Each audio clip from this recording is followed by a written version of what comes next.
Thank you for the nice introduction.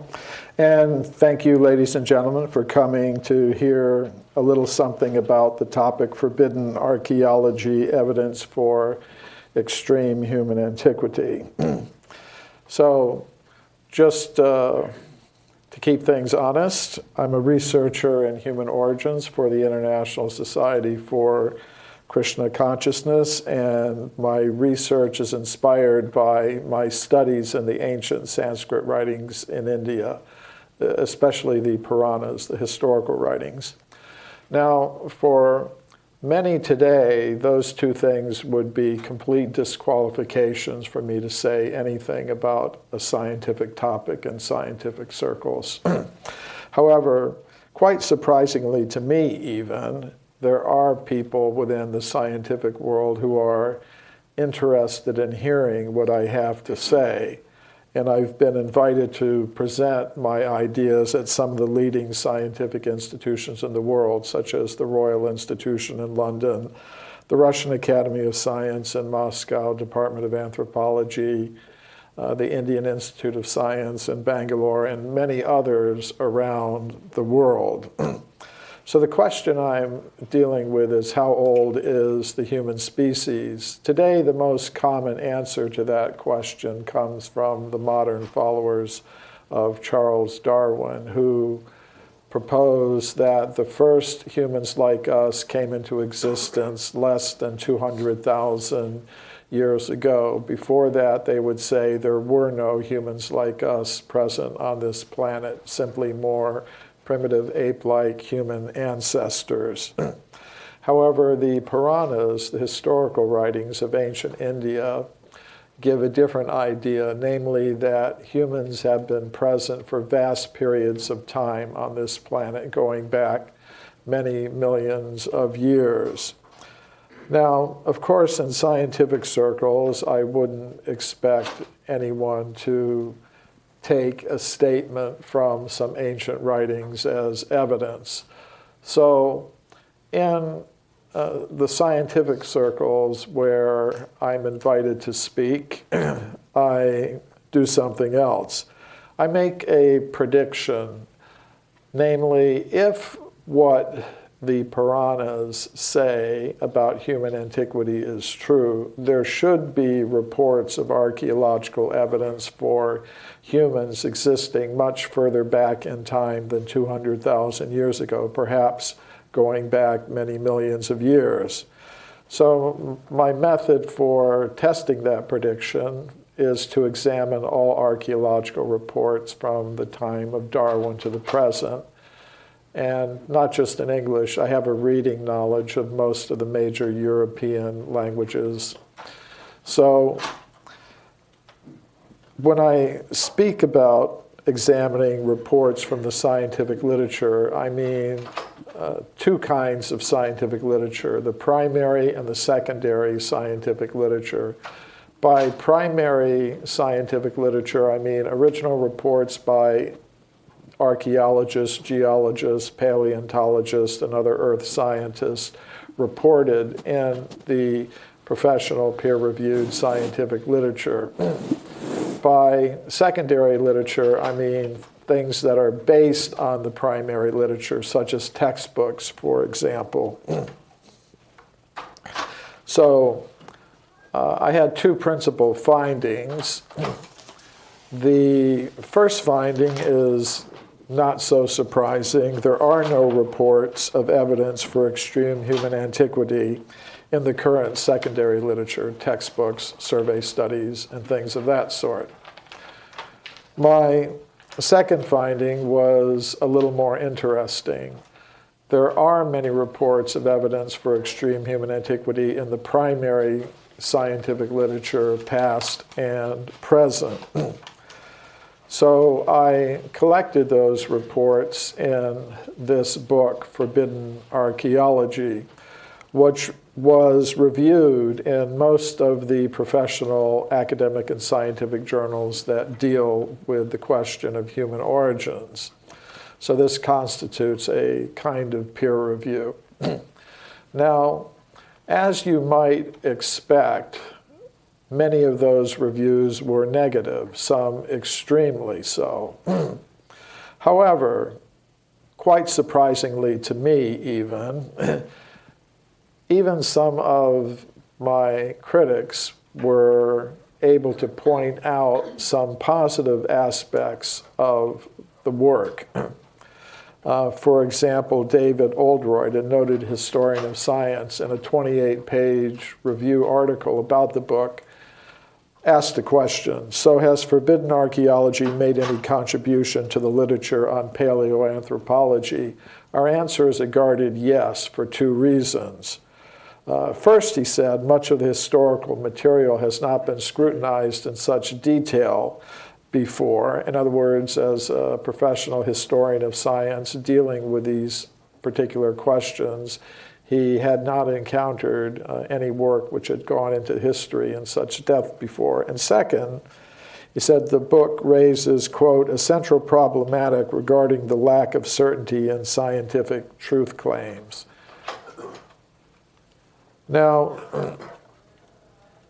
after the book was published and many of the reviews came out, I began speaking about the topic of the book at scientific conferences. The first time I did that was in 1984 at a meeting of the World Archaeological Congress.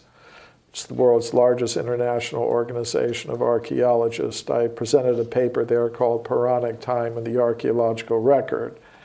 And that paper was selected for publication in a peer-reviewed conference proceedings volume called Time in Archaeology, which came out from Routledge, a major scientific publisher. And subsequently, I've presented papers on my work at many other meetings of the World Archaeological Congress, and also meetings of the European Association of Archaeologists. And the reason I'm mentioning this is just to show that the kinds of things I'm saying are part of the scientific discourse in the scientific disciplines that are related to human origins.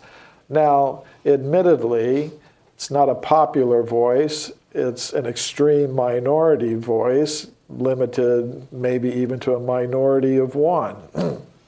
But still, surprisingly enough to many people, it is a part of the discourse. So one of the questions I had about the kind of evidence I'm talking about is, why exactly is it missing from the current secondary literature if it's there in the primary literature?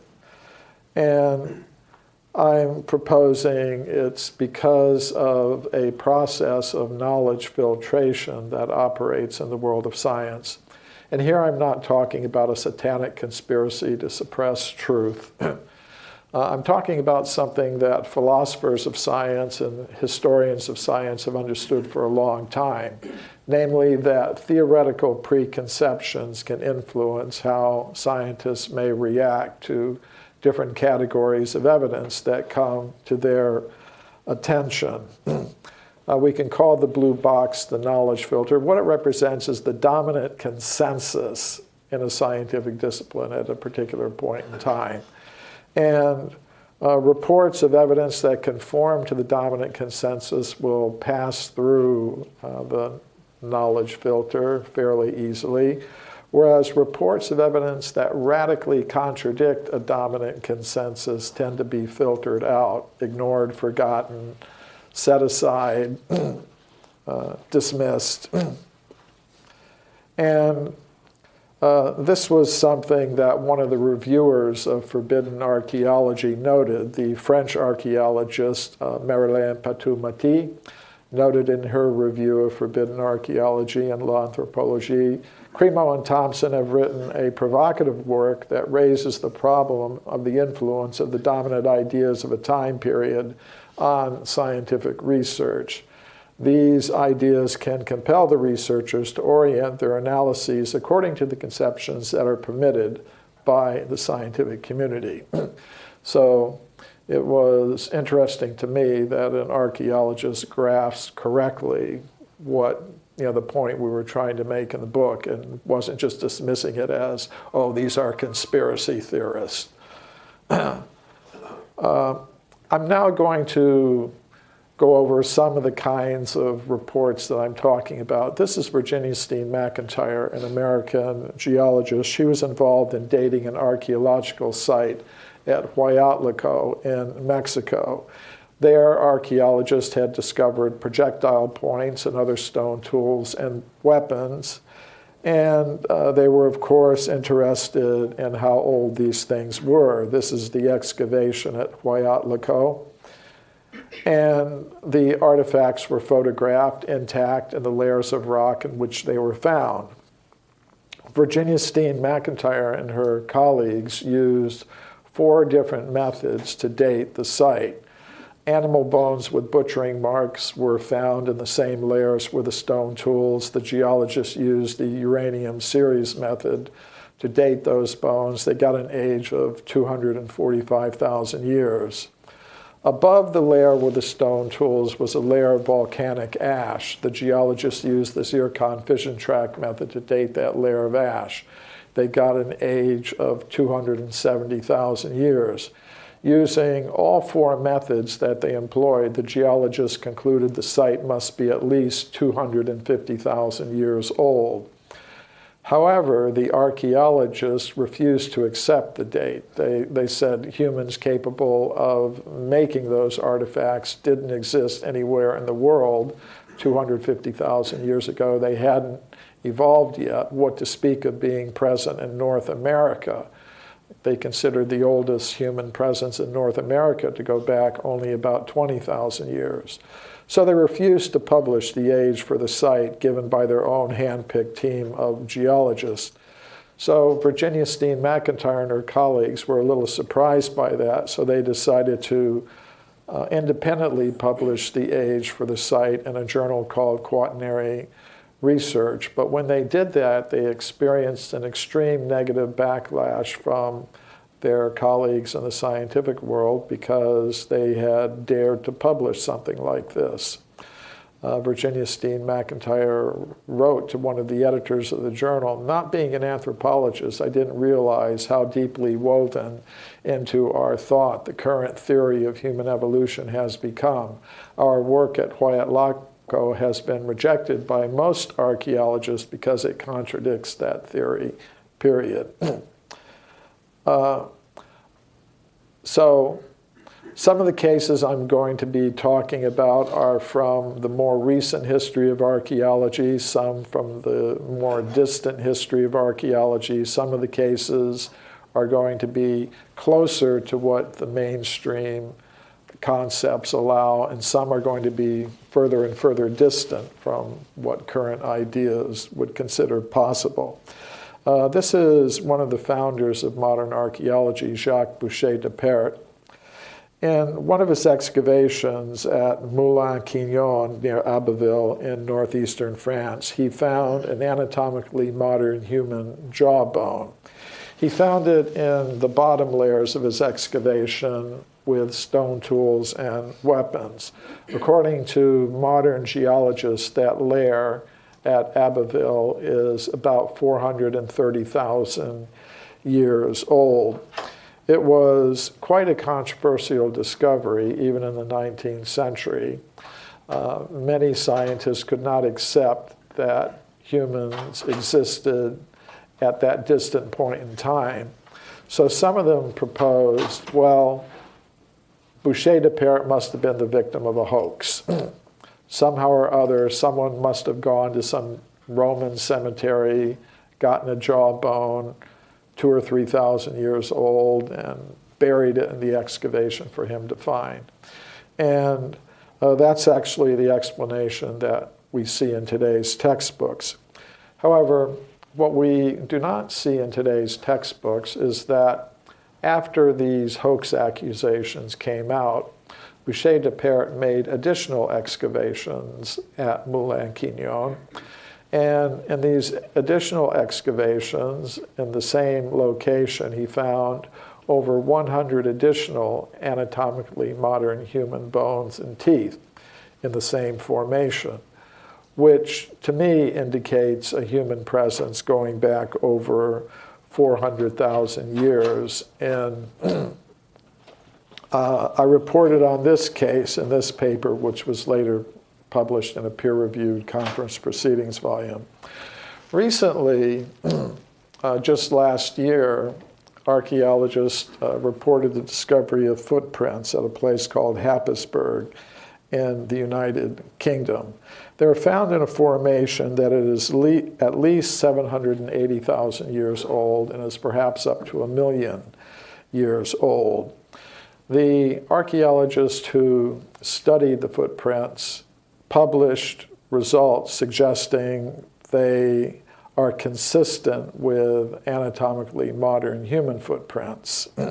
For example, they studied the foot index, which is the width divided by the length times 100. The average for all of the Happisburgh footprints was 39.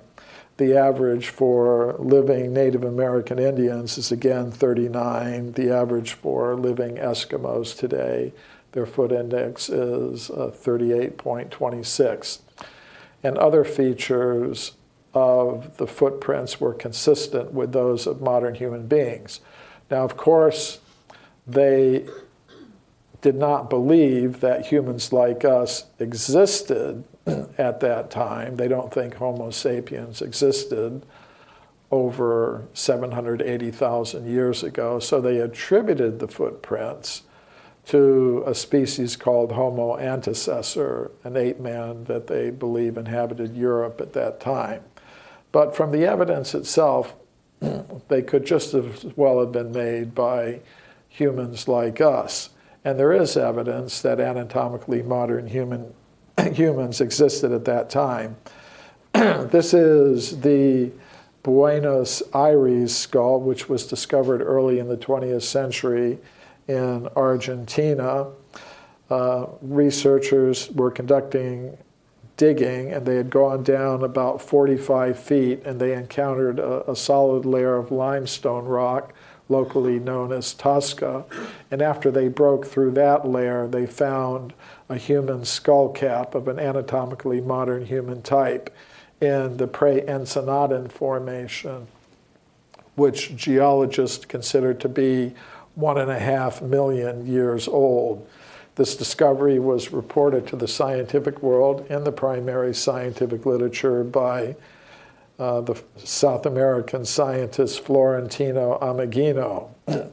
I reported on this case and some others in this paper presented at a meeting of the World Archaeological Congress in Cape Town, South Africa.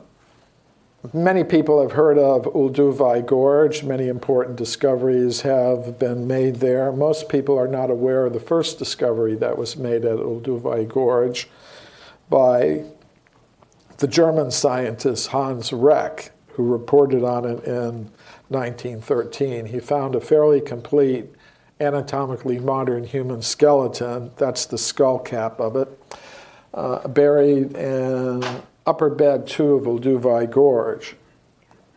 Upper Bed 2 of Olduvai Gorge is between 1.15 and 1.7 million years ago. It was a very controversial discovery. There were decades of debate about it. Many people thought the debates were finally settled in the 1970s when a German scientist named Rainer Proch did a radiocarbon test on a fragment of bone that he said was from Reck's skeleton, and he got an age of less than 10,000 years. However, I question the reliability of that, given that Rainer Proch was removed from his position at Frankfurt University after an academic committee there found him guilty of having forged dozens of radiocarbon dates during his long career there. Another report from the earlier history of archaeology, the fossil human jaw reported by Dr. Robert Collier. This anatomically modern human jaw was found 16 feet deep in the Red Crag Formation in England at a place called Foxhall. The Red Crag Formation, according to modern geological studies, is between 2 and 3 million years old. In 1979, Mary Leakey announced the discovery of footprints at a place called Lake Toli in the country of Tanzania in East Africa. According to her report, the footprints were indistinguishable from modern human footprints. Other scientists also agreed. Paleontologist Tim White wrote, "Make no mistake about it, they are like modern human footprints." Now, neither Mary Leakey nor Tim White believed those footprints were made by humans like us. They proposed they were made by some type of ape man who lived at that time, who just happened to have feet exactly like those of modern human beings. Actually, we have the skeletons of the ape men that existed at that time in Eastern Africa. They're called Australopithecus. And foot bones of Australopithecus have been discovered, and their foot is not exactly like that of a modern human being. They have very long toes, sort of like short human fingers. In other words, their feet were somewhat ape-like. Actually, the only creature known to science today from skeletal evidence that has a foot exactly like that of a modern human being is, in fact, modern human beings like ourselves. So what did Mary Leakey find? I think we have to remain open to the possibility. She found evidence that humans like us were present almost 4 million years ago. The footprints were found in layers of solidified volcanic ash that were dated using the potassium-argon method as being 3,700,000 years old. I presented evidence on this case at a meeting of the European Association of Archaeologists that was held in England. Now, some people might say, okay, footprints are perhaps a little bit ambiguous. It would be better if there were human skeletal evidence, almost 4 million years old. Such things have been reported in the primary scientific literature. For example, the Italian geologist Ragazzoni reported finding human skeletal remains at a place called Castanello in northern Italy. They were found in layers of rock that modern geologists consider to be about 4 million years old. I went to the village of Castanello. I met this gentleman there, and he gave me a copy of a very rare geological report dealing with this discovery. And from the information in the report, we were able to locate the place where the discoveries were made. Now, the current explanation of these discoveries is, well, it's not really possible that you could have anatomically modern human skeletons in layers of rock 4 million years old. So the proposal is that maybe about 4,000 years ago, somebody died on the surface. His friends dug a grave and put the skeleton down in that ancient layer of rock, and that's why you think you have a human skeleton 4 million years old. Things like this can happen. Technically, it's called intrusive burial. However, if you look at Ragazzoni's original reports in the Italian language, which I did, he says, because even at the time, he was a professional geologist, he was aware of the possibility of intrusive burial. He said if it had been an intrusive burial, the layers of rock above the skeleton would have been undisturbed. However, he found that the layers of rock above the skeleton were all intact and undisturbed. Actually, he said each layer had its own microstratigraphy that was undisturbed. So I take this as evidence for a human presence going back over 4 million years. This is Carlos Ribeiro, who was the chief government geologist of Portugal.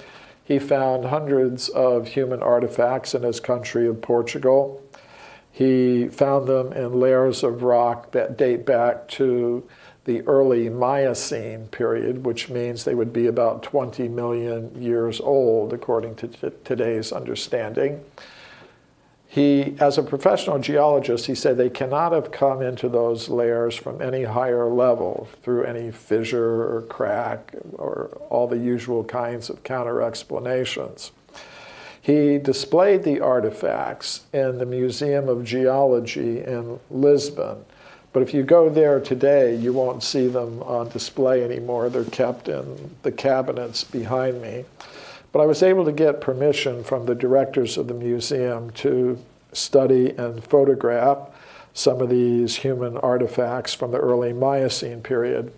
I also carefully studied Ribeiro's original maps and field notes and correspondence in the museum archives.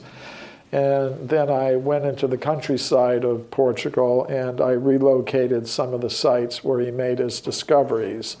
This is the quarry at Morganheira, and he found human artifacts there in lower Miocene formations. This is one of them. It's a flint artifact. It's interesting what happened. When Ribeiro was alive, the artifacts were displayed in the museum with labels showing a lower Miocene age for them, about 20 million years. After he died, his colleagues in the museum did something interesting. They left the artifacts on display, but they wrote new labels for all of them. This is the new label they wrote for the artifact I just showed you.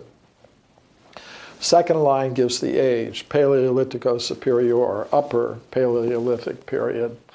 According to geologists today, that period in Europe goes back about 20,000 years. So it's interesting. Ribeiro's colleagues thought 20 million years, that's clearly impossible. 20,000 years, that sounds about right for discoveries like this. So they just wrote new labels for all of the artifacts. Now, the next generation of officials in the museum just put the entire collection away, and I'm the first researcher to see these things in over 50 years. I presented a paper on this case at a meeting of the European Association of Archaeologists that was held in Lisbon, Portugal in the year 2000. That paper was later published in a peer-reviewed scientific journal from Europe, the Journal of Iberian Archaeology. A case that's always fascinated me has been the California gold mine discoveries. Gold was discovered in California, and miners went to places like Table Mountain in Tuolumne County, near Sonora, actually not too far from here. And deep inside the tunnels, the miners found human bones and human artifacts. For example, they found many of these stone mortars and pestles. What makes them so interesting to me is they were found in layers of solid rock that date to the early part of the geological period called the Eocene, which means they would be about 50 million years old. Some of the details about the dating of the discoveries, it was done in modern times using the potassium argon method and analyzing the plant and animal fossils found in those layers of rock.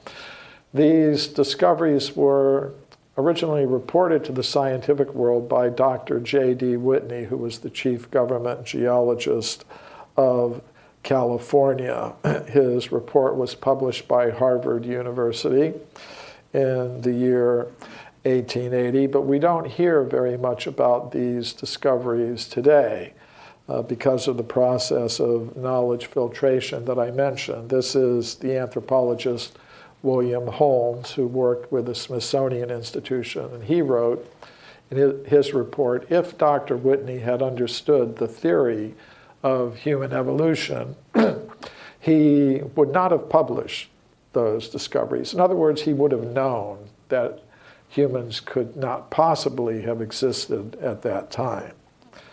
A few years ago, I was a consultant for a television documentary called The Mysterious Origins of Man that aired on NBC.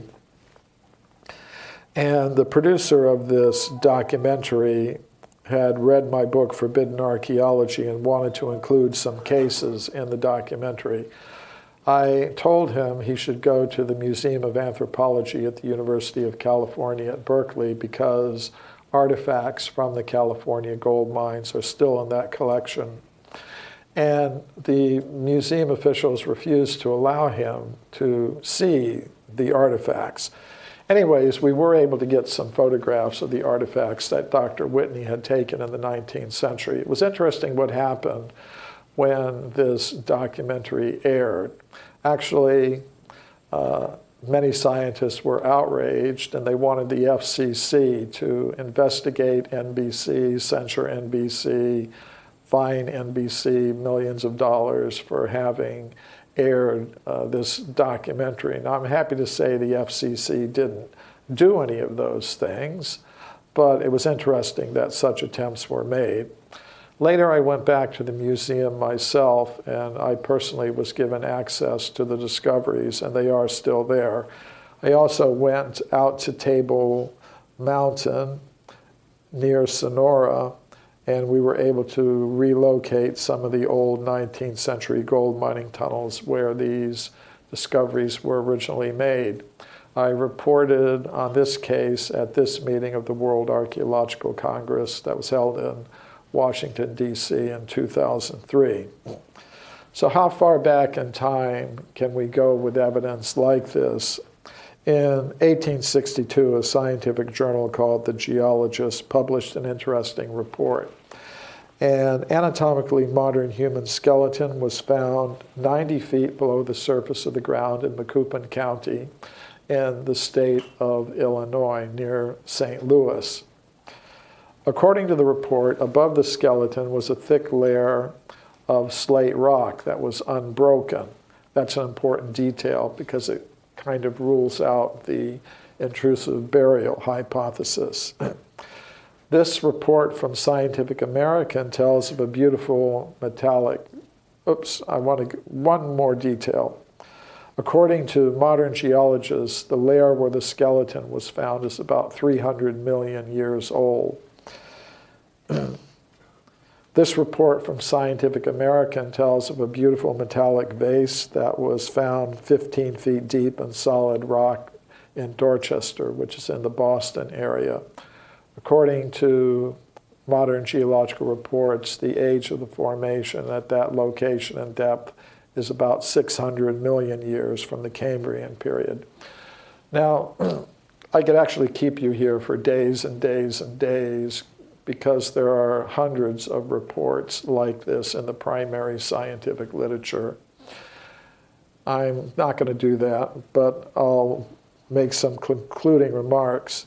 The significance of this evidence would be that it would contradict the now dominant ideas about human origins. And this was actually recognized by one of the architects of the current paradigm, Dr. William Howells of Harvard, who wrote to me after he read Forbidden Archaeology, and he said a few things about it. He said, "Forbidden Archaeology represents much careful effort in critically assembling published materials." I thought it was nice that he recognized that. And then he said, "Most of us, mistakenly or not, see human evolution with man emerging rather late," and that's the actual fact. Most scientists actually do see things that way. And he went on to say, to have modern human beings appearing a great deal earlier would be devastating to the whole theory of evolution. So that's what he saw as the impact of this kind of evidence, if it were to be taken as genuine. Now, not everybody is willing to do that, admittedly. Now, another interesting statement about forbidden archaeology was made by archaeologist Tim Murray in his review published in British Journal for History of Science. Now, Murray is one of my critics, and still, even though he's not really prepared to accept my conclusions, he has some interesting things to say. that I think are worth repeating. He said, forbidden archaeology, quote, provides the historian of archaeology with a useful compendium of case studies in the history and sociology of scientific knowledge, which can be used to foster debate within archaeology about how to describe the epistemology of one's discipline. And that's actually what I was trying to do in putting that book together, to foster debate within archaeology about the epistemology of the discipline. And to see this acknowledged in the professional literature was kind of interesting. Now, he went on to say, forbidden archaeology is designed to demolish the case for biological and cultural evolution and to advance the cause of a Vedic alternative. Now, I plead guilty to that indictment. And, it's at this point that many in the world of science today are really going to have strong objections to the kinds of things that I do. This mention of Vedic alternative, in other words, some alternative that has its roots in some religious or spiritual idea. According to many in the world of science today, this is completely verboten. That's why I called the book Forbidden Archaeology. But it's interesting what Tim Murray had to say about that. He said, the dominant paradigm has changed and is changing, and practitioners openly debate issues which go right to the conceptual core of the discipline. Whether the Vedas have a role to play in this is up to the individual scientist concerned. And I think that's an enlightened attitude that I can support. No ban, but it's just up to each individual to make up their mind whether or not they're going to try to do something like I'm doing or agree with it. Gets you into a whole discussion about religion and science. Now I'm going to close with some of my experiences in presenting this kind of thing at university audiences around the world. I've spoken at hundreds of universities around the world. My books are now in about 25 different languages. One of them is Russian. So I've lectured at a lot of universities in Russia, from Vladivostok to St. Petersburg, and usually the lectures go fine. However, at this particular university, the Tumen State University, there was a little bit of a problem. Some professors there had invited me to speak, and a lecture was scheduled. But when other faculty members found out that I was being invited to speak, they approached the administration of the university and said, we can't have this. We shouldn't allow this person to speak at our university. First of all, he's contradicting a dominant theory, and second, and even more damningly, he's doing it from some Vedic spiritual kind of perspective. So the president of the university canceled the lecture. The professors who invited me and wanted to hear me speak went to the president and tried to get him to change his mind, but the pressure from the other side was just too big, so the lecture was canceled. So then the professors who invited me went to the local branch of the Russian Academy of Sciences, and they spoke to the director there. He said, okay, if they won't let him speak at the university, he can speak here at the Russian Academy of Science building. So they had buses bring students and professors from the university to the Russian Academy of Science building. And the professors who invited me said more people came than would have come if the lecture had been held at the university. And then the next year, something interesting happened. I went back to the same university, and I was able to speak at the biology department there, no problem. I guess they just thought, better let him talk and let people just make up their minds about what he's saying. They're intelligent. They'll be able to figure out if they can agree or not agree. It's not going to be the end of the world if he talks. These are some of my works: The Forbidden Archaeologist, Forbidden Archaeology, Hidden History of the Human Race, Human Devolution, My Science, My Religion, some contact information. And if you do like the kinds of things you've heard today and are interested in hearing more, you may want to come on this cruise where I'm a speaker in June 2015. Go up and see the glaciers and hear some weird stuff.